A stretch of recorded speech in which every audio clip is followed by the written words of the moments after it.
A happy Monday. Welcome to Send It In, presented by BetMGM here on the BetQL network. I'm your host, PJ Glasser, doing a remote show today on this Monday. Still plenty to talk about. National Championship Monday, Notre Dame, Ohio State. Cole Thompson standing by, get his thoughts on the game coming up later tonight. We also got our championship matchup set, NFC, Commanders, Eagles, AFC, Bills, and Chiefs. We'll give our initial thoughts on both of those matchups. And then it is a Monday. We'll dive into our top 10 teams in college hoops. We had some big results, some upsets over the weekend, so we'll dive into our top 10. Also wrap up the show with our favorite plays of the day. Any questions, comments, best bets that you guys have for us in the national title game, conference championship week, college basketball, let us know. You can write it into the Twitch chat, twitch.tv/BetQL, or you can go to YouTube, search Odyssey Sports, and give out your comments there as well. If you also miss any part of the show over the next 30 minutes, you can listen to the Send It In podcast, available wherever you get your podcast, or you can watch the show on YouTube there as well. But let's get this thing running on a Monday. Glasses in session. We go to the Glasser guest line. Cole Thompson is here to join us, as he has throughout the college football season. You give him a follow on X at Mr. Cole Thompson, and does great work over at SEC Unfiltered. Well, Cole, we have made it to Championship Monday, and a matchup that probably not a lot of people thought maybe we would get at the beginning of the playoff. Ohio State, with how their regular season ended against Michigan. Notre Dame, a lot of people wondered if they could get past Georgia, then Penn State. But here we are with Ohio State and Notre Dame in the Natty. What are your thoughts, maybe some of the keys that you have for both teams in this matchup tonight? Well, how about this? For anybody that is a purist on expanding the college football playoff, this is point number one that you get to look back on, because in years past, Ohio State and Notre Dame likely would have been left out of the 4-team enigma. They may have even been left out of the 8-team postseason picture, but now they proved that they were two of the more solidified teams in college football. When I look at Ohio State, you got to be able to force feed Jeremiah Smith on the outside. You got to be able to win your one-on-one routes against Leonard Moore. He's a young up-and-coming cornerback that really wasn't expected to have a big-time role this year, but has stepped on up in place of Benjamin Morrison. If you can start getting him the ball, what eventually you're going to do is see what Texas did, where they play that triangle formation on number 4, which opens up the passing attack for Carnell Tate, which opens up the passing attack for Emeka Ibuka, which opens up Travion Henderson out of the backfield, and it allows you to continue to move the ball with ease through the air. This is one of those games where you can't over-simulate it and you can't over-stipulate it. You got to be the version of Ohio State that you've been whenever you've won, which is a good passing attack with a stable run game. For Notre Dame, in my opinion, you got to come out swinging, and more importantly, I think you have to set the tone by winning through the air. Everyone knows that Riley Leonard, Jeremiah Love, and this rushing attack can be very physical, especially between the trenches. They can average 5.5 yards per play. They can pick up 7. They can put themselves in a very manageable second and short or even third and short situations. But if you can start enabling and showing that you are adaptable with your offense, Riley Leonard connecting with Bo Collins, connecting with Mitchell Evans across the middle of the field for gains of 13, gains of 15, gains of 17, that gives you that secondary element that's going to make this a 4-quarter battle. I really think that in this matchup, if you are Notre Dame, you're going to have to win through the air if you want to be successful, because Ohio State has the guys in the front 7. They also have the guys in the secondary. Somebody has to slip up at one point. I think it's easier to probably get a slip up in the passing attack than there will be in the run game. Cole, do you think for people out there tonight that like Notre Dame to either cover the spread or win the game, do you think there's a chance that this could be a shootout? Like, you figure Ohio State's probably going to get their points, or do you think Notre Dame's path to victory would be much like what Michigan did or what Nebraska did or what Penn State did, muck it up, keep it ugly, low scoring? If you like the Irish, kind of how would you see this game playing out tonight? You're going to have to win on third down. One of the biggest things that kept Texas in the game, especially in the Cotton Bowl, was the fact that they were able to stop Ohio State on third down. You get the big interception coming out of the break. David Benda gets a stop on Quinshon Judkins. And if you go back and you watch that Michigan game, they want to be a physical front. They want to kind of invoke their own power. And they kind of went away from their own game plan that really had benefited them all year outside of the Oregon game, where really they only didn't get the win because they ran out of time. But if you can force this Ohio State team to live in third and long, or put itself on a third and short where they try to run it with a Travion Henderson or a Quinshon Judkins, you get the ball back, you control the tempo, that will give you an opportunity. This has got to be a trench warfare game. I've never once before thought that Ohio State and Notre Dame would win through the air. Ohio State can, but for me, Notre Dame has to be able to take away the passing attack and force TreVeyon Henderson and Quinshon Judkins to be the 1-2 combination that is only going to continue to pound the rock. And then it's got to be a fist fight. Honestly, when you think about it, Midwest football, it's the middle of the winter, -2 degrees out in Columbus, -5 degrees out in South Bend, Indiana. These are the type of matchups to when you say big bully football, you got to win with the front men up front. And that's what you're going to get, I think, tonight when it comes to Tyleik Williams, when it comes to what this defensive line in Notre Dame can be. Al Golden has done a phenomenal job replacing the power with the finesse in place of Riley Mills, who got injured in the first round of the college football playoff. You're going to have to win with stopping the run. You're going to have to win with forcing a lot of 3-and-outs. You're going to have to win with stopping third down. If Notre Dame can do that, I think that this could be a 4-quarter battle. Cole, who would be the skill position player on Ohio State that you would target tonight, right? There's so many weapons. I mean, the receivers with Jeremiah Smith, Carnell Tate, Mika Bukum, the 2 NFL running backs that they have with Judkins and Henderson. If there was a guy that you think has the best matchup, going to have the biggest game tonight for the Buckeyes, who would you target? I'm going to go with Emeka Egbuka. This is your veteran. This is the guy that came back to school. This is the guy that thought that he was ready to go to the NFL, but wanted to end his career with the Buckeyes on a high note. So he would forego the NFL draft, came back, and has been the number 2. Let him be the number 1 tonight. He can win in the slot. The one thing that you're going to have to realize is he will have matchups with Xavier Watts, who was the Benardic Award winner in 2023. But that is a mismatch when it comes to speed and agility. So I feel like that in this game, if you can get the ball in number 2's hands, be the number 1 enforcer, he's going to be a chain mover, PJ. He's going to be able to put yourself in manageable situations that'll open up the playbook for Chip Kelly. Kelly wants to get creative. He wants to start realizing, hey, I'm as good as a coordinator as anybody else out there. People want to go ahead and say that I muffed the job at Oregon, muffed the job at UCLA. Watch what I can do when you give me an opportunity to work in my system. That's getting the ball set up on second and manageable, third and manageable. You do that by connecting across the middle of the field. I think this is the Emeka Egbuka game. We already saw the Carnell Tate game last week. We already saw the Jeremiah Smith game. We see consistency from number 2. Let him be the number 1 in his final college game before he goes pro. I'm totally with you. I think this is going to be a big Bukum game tonight as well. What about Notre Dame? We know Riley Leonard, if they want any shot, he's probably going to have to play the game of his life. Outside of him, Cole, one player on the Irish you think has to step up for them tonight? I'll go with 2. Jeremiah Love. He's going to be at full capacity for the first time really since the start of the college football playoff. We all remember that 97-yard run against Indiana. Literally that game alone, that play alone could have called waving the white flag in Bloomington. And now he's fully healthy. So you got a guy that's averaging over 8 yards a carry this past season for Notre Dame. But I also think that you got to realize Bo Collins, the transfer wide receiver from Clemson, he has been the go-to guy on multiple occasions for Riley Leonard inside the red zone. If you're able to set up the run, whether it be with Leonard, whether it be with Jeremiah Love, Collins has got to find a crease. He has got to be able to work his way into the intermediate part of the field, get quickly open, and then bulldoze with that 6'2" frame forward against Ohio State to be able to push it in for 6 points. I think that those are the 2 names that are going to have a massive role. Mitchell Evans as well. We want to see tight end play be efficient. Sometimes the best security blanket for any young quarterback is a tight end, or any veteran quarterback is a tight end. Let 88 got a boot, scoot, and boogie like Brixton Dunn in for 6 points. All right, Cole. Ohio State favored by 8.5. Total 45.5 in the game. Who wins the national championship? More importantly, who covers the spread? Notre Dame, I have been probably shafting all year since that NIU loss. I have been on this program. I've been on every program saying you don't belong in the college football playoff when you lose to a middle-of-the-pack MAC team. But they proved me wrong. They beat up on Indiana. They played with fire around their mindset throughout the rest of the regular season. They beat Georgia. They beat Penn State. They didn't have too many self-inflicting wounds outside the one red zone turnover. And so this is a team that has a foundation in place. And regardless of the rumors that you hear about a guy like Marcus Freeman going pro, it's Notre Dame. There's very few jobs in college football, in sports in general, that are better than working for the Golden Domers.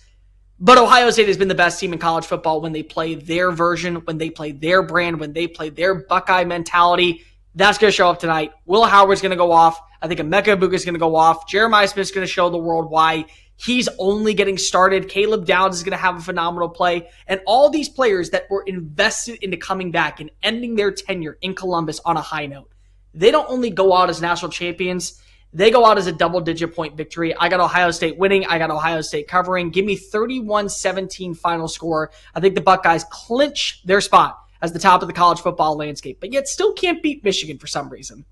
Still can't beat Michigan. Won't that be something? Ryan Day probably gets an extension, wins the Natty, but still can't beat Michigan. That'll be something for sure. Cole Thompson, give him a follow on X at Mr. Cole Thompson, host of SEC Unfiltered, does great work over there. Cole, as always, my friend, appreciate the time throughout the season. Great insight. Enjoy the Natty tonight, and we will catch up again soon. Take care, guys. See you in 2025. Yes, sir. Looking forward to it. Cole Thompson joining us on Send It In to talk about the national championship game. Now, my final thoughts for the Natty tonight. We've been talking about this game for a while. Ohio State favored by 8.5. The total in the game, 45.5. You like the Buckeyes tonight, minus 400 on the money line. Notre Dame is plus 310. I like Ohio State in the game, minus 8.5. And you guys know, if you've been listening to the show, I've liked Notre Dame the entire playoff. I thought they would make it to the national title game. So for me, not really too much of a surprise that they are here. I thought if they played Texas, they would have a chance to win that game. Going up against Ohio State, though, I just think it's too much of a mismatch. Not only is it a mismatch personnel-wise, but also schematically. Notre Dame on defense wants to play man-to-man. That's who they are. That's what they're going to do, and they're not going to change for anybody. Against Ohio State, it's probably the worst matchup. It's probably the worst team to go man-to-man against because of all the weapons that they have at receiver, right? Jeremiah Smith, Emeka Egbuka, Carnell Tate. And then if you focus on the receivers and try and take away the pass, they can hit you with the run game as well. Keep in mind, Penn State was able to dominate the line of scrimmage early on in that game with the run. Ohio State might be able to have that same success as well. So I just think it's a bad matchup defensively for Notre Dame. The fact that they're a team that wants to play man going up against Ohio State. And look, Ohio State, I thought that Texas was going to be the game where they would struggle, and they did. But I think this is the game where they start to get rolling again. Like Cole said, they've been the best team all year when they play their A game. We have certainly seen their A game against Tennessee and Oregon. I think we're going to see it today against Notre Dame as well. So I like Ohio State, minus 8.5 in the game. As I have been saying, though, for all of you out there that like Notre Dame in the game, if you like the Irish, I think you have to correlate it with the under. So if you want to bet 8.5, I would bet under 45.5 as well. I think Notre Dame's going to have a really tough time scoring in this game. They're a run-first team. They want to run their quarterback, and against Ohio State's front seven, it's just going to be really difficult. Now, we did see them make some plays in the second half against Penn State through the air, and certainly they can try and build off that.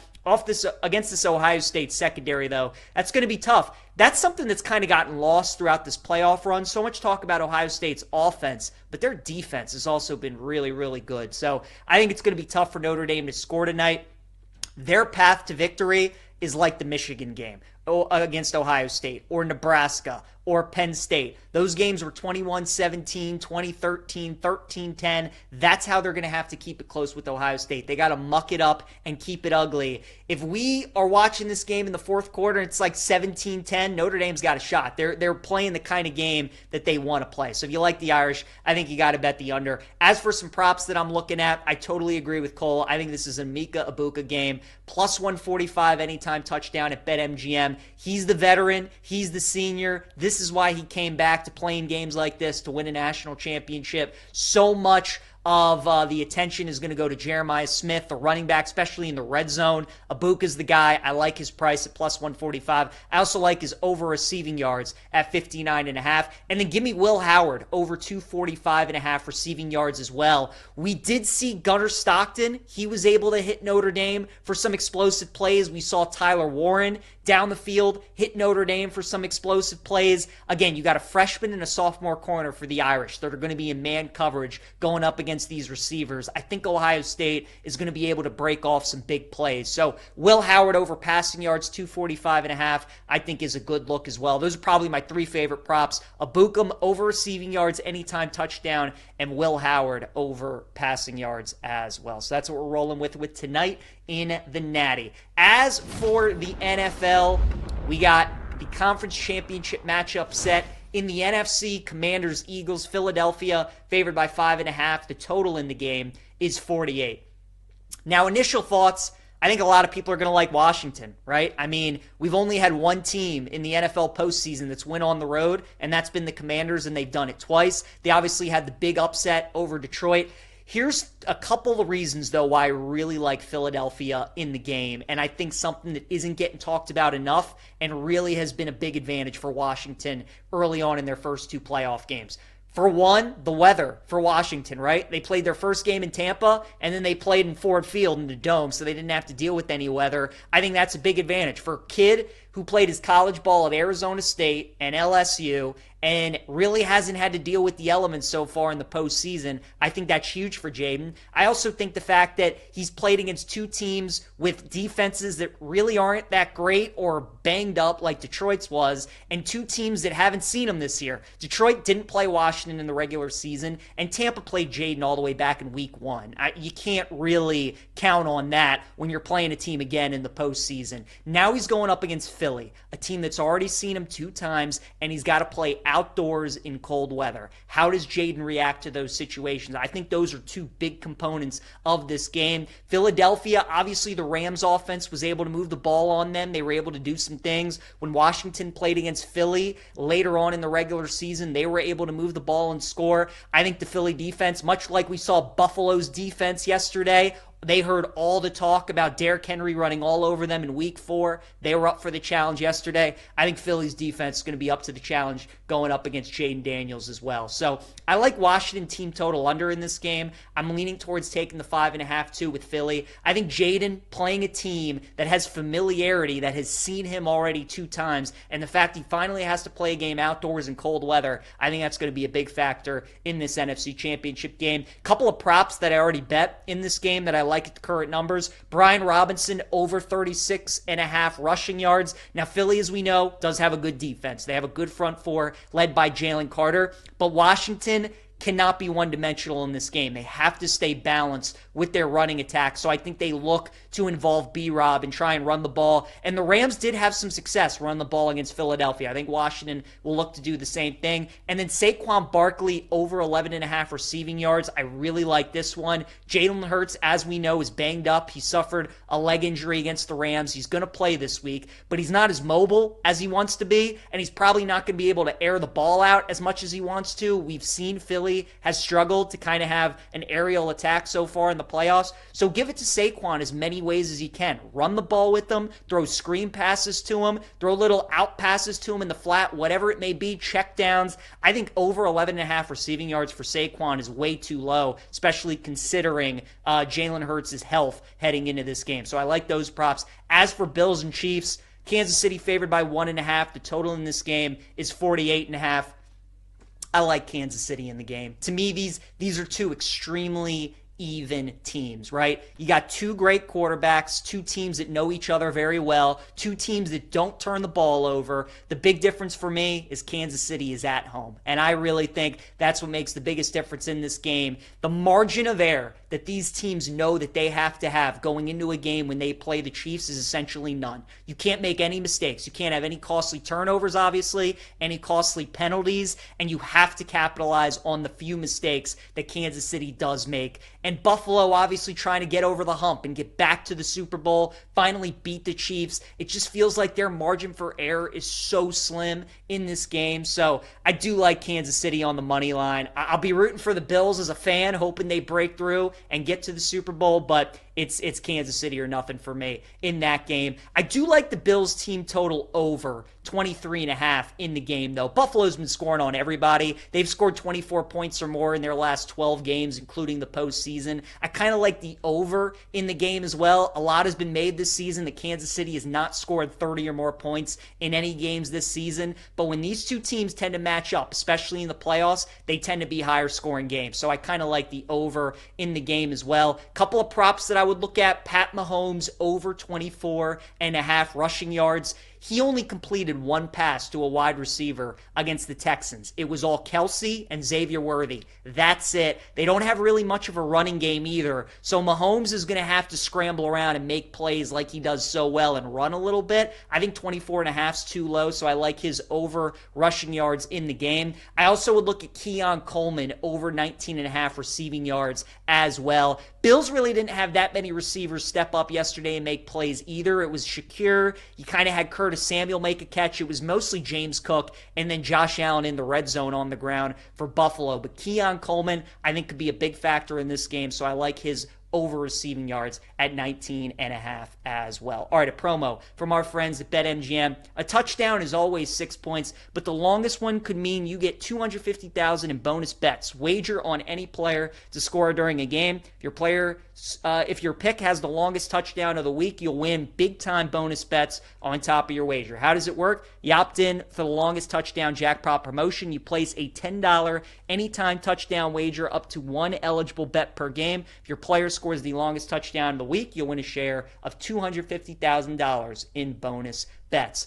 All right, time for some college hoops now. Before we get there, our guy B-Mills question in the chat. PJ, I know this is a little early. How can you not like Saquon longest rush over 20.5 yards next week? Got it at minus 120. I like that a lot, B-Mills. Like you said, how can you not like that? You know the Eagles are probably going to give him the ball 25 to 30 times a game, and Saquon's just way too good for you to shut him down all those carries, right? We saw it yesterday with Derrick Henry in Buffalo. For a majority of the game, they shut down Derrick, but there was like one or two carries where he broke one and he almost broke one big. We obviously saw Saquon yesterday break two big ones against the Rams, so I think that's a great bet, B-Mills. They're certainly going to feed Saquon a ton in that NFC Championship game, and over 20.5, I like that play a lot. So I think that's a good bet. We'll definitely tail you on that one. As for college basketball for me, top 10 teams in the country. We're going to start with Duke right now, plus 500. Folks, Duke's the best team in the country. I mean, according to Ken Pom, they're second in defense and third in offense. They just continue to get better and better. And with all the freshmen that they have, they're only going to get better as the season goes on. Duke is the clear front runner. They're plus 500, BetMGM to win the national title. You also got Auburn at plus 500 to win the national title as well. Look, without Johni Broome, Auburn so far 2-0. Their defenses look really good. They've had guys step up late in crunch time and come away with some big shots and make some big plays. So without Johni Broome, this actually might help Auburn once they get to the tournament because guys are getting more confident. They're stepping up. And then when Broome comes back into the mix, they might be a better team for that. Next up, I'll go Iowa State 13-1 to win the national title. Cyclones had a big win over Kansas middle of the week, and then they suffered a loss at West Virginia. Iowa State's still really good. Great defensive team, and their offense has been a lot better than a lot of us thought they would coming into the season. Curtis Jones is having an awesome year for the Cyclones. They're a really good team. There's just something about Iowa State that I can't get there yet for them to win the national championship. They're certainly one of the few teams that can, but I don't know if I can wager on them to win it. Certainly love Duke and Auburn more than Iowa State. Then we got Florida at 14-1 to win the national title. You guys know I really like this Gators team. I love their guards. I love their big men. They're a good defensive team this year, and they can score with anybody. Florida's one of those high variance teams, I think, when we get to March. They could lose into the first weekend, or they can play in the national championship game. That's kind of where they are right now. They're a team that can play in a shootout with anybody. They played Missouri middle of the week and lost outright because Missouri went crazy from three-point range. That's kind of what Florida's susceptible to. If they play against a team or a lower seed that gets hot from three, Gators could be in trouble, but for right now, my number 4 team. I'll put Bama at number 5. Big win over the weekend for the Tide against Kentucky. We know Bama can score. It's all about defense for them. If they don't get better on the defensive side of the floor, they're not going to beat anyone. And matchups are so important in college basketball. As we get closer and closer to March, you'll hear me talk about that all the time. I don't think there's a team where matchups matter more than Bama. They need good matchups for them. They had the draw fall the right way for them last year when they made the Final Four. If they go up against defensive-minded teams that force them into turnovers like Ole Miss did when they played on Tuesday, like San Diego State did in the tournament a couple years ago, those are the teams that they always struggle with. Next up is Houston, also a very good defensive team. but it just feels like Houston's kind of a worse version of what they've been the last couple years. Great on defense, but not an elite scoring guard that can go and get you a bucket. So I'm not in on Houston this year. They're not going to be priced where I want to get involved on them, and I would pass on the Cougars. Tennessee's another team that I would pass on as well. It's 16-1. Vols are good on defense like they always are, but offensively won't be able to trust them when it matters most. Next up's going to be Illinois. The Illini are an interesting team because they have one of, if not the best point guard in the country in Kasparas Jakuchunas for the Illini. Really didn't play against Michigan State because he was in foul trouble, but he's really, really good. Illini can score, and they're also a really good defensive team. So I like Illinois a lot. Kansas, good defensive team, not enough scoring for me. Their best scoring option is Zeke Mayo, who came over from South Dakota State as the Summit Player of the Year. They got size, they got athleticism, but they don't have enough guards that can get them buckets. And I think ultimately that's going to be what is Kansas's downfall. And then finally, Michigan is my number 10 team. Wolverines are 40-1 to win the national title. Dusty May's their head coach. He took FAU to the Final Four a couple years ago. And this Michigan team kind of reminds me of that FAU team. They're really solid on both ends of the floor. They have size, they can shoot, defend. Really good team. I'll put them at number 10, 40-1 to win the national title. So that's our top 10 in college hoops. Duke, Auburn, Iowa State, Florida, Bama, Houston, Tennessee, Illinois, Kansas, and Michigan. All right, let's go to Model Making Money. And today we're checking in with our guy Shawnie Sharp with the Shawnie Sharp Sports Bet Minute. His Irish playing in the national championship game tonight. Shawnie Sharp, give me your thoughts on the Natty tonight, and also your initial thoughts on what you think of championship weekend coming up in the NFL. Yeah, Peach. Just for starters, I'm extremely nervous. I've woke up this morning. I was just staring at the ceiling because I'm like, this is very stressful. I'm not used to this being a Bears fan and a White Sox fan. But for the Natty tonight, Peach, I actually think this is a bet your opinion type of a game.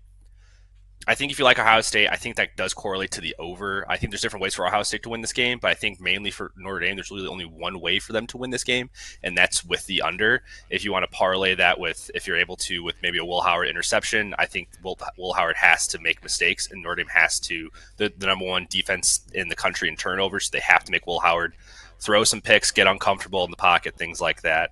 Another way to look at this game, Ohio State's scored a touchdown in every opening drive so far in the playoffs. So Ohio State's -3 in the first quarter. So if you think that trend stays going, -3 I think is a very easy bet right there because Notre Dame, as we know, is more methodical and more longer drives, and they like to run the ball.